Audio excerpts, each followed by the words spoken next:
పల్నాడు జిల్లా దాచేపల్లిలో పెన్షన్ డబ్బులతో welfare secretary పరారయ్యాడు. Dachepalli సచివాలయం 3లో రోడ్ వెల్ఫేర్ సెక్రటరీగా పనిచేస్తున్న సంపత్ లక్ష్మీప్రసాద్ సుమారు 11 లక్షల రూపాయల పెన్షన్ డబ్బులతో పరారయ్యాడు. ఈ మేరకు దాచేపల్లి మున్సిపల్ కమిషనర్ అప్పారావు ఫిర్యాదు చేయగా కేసు నమోదు చేసిన పోలీసులు లక్ష్మీప్రసాద్ ఆచూకీ కోసం గాలిస్తున్నారు.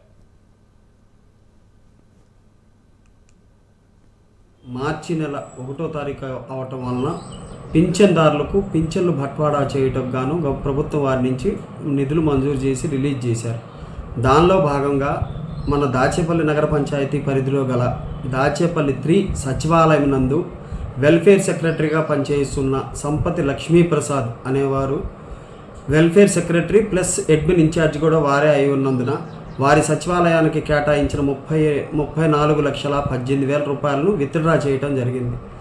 అవి మొత్తము వచ్చేసి 8 మందికి బట్వాడా చేయాలి. సచివాలయ సిబ్బందికి 8 మందిలో 6గురికి బట్వాడా చేసి మిగిలిన 2కి అతను పంచాల్సింది వేరే వాళ్ళకి పంచాల్సిన 8,43,500 రూపాయలు అతని వద్దే ఉంచుకున్నారు. రాత్రి ఈరోజు ఉదయము మేము పెన్షన్లు బట్వాడా విషయమై అన్ని వార్డులు పరిశీలిస్తూ ఉండగా ఆ ఫోన్ స్విచ్ ఆఫ్ చేసినందువలన వారు పిడుగురాళ్ళలో నివాసం ఉండటం వలన మా సిబ్బందిని పిడుగురాళ్ళకు పంపించడం జరిగినది. పిడుగురాళ్ళ పంపించి వారి ఇంటి వద్దకు పోక వారు లేరని గుర్తించాం.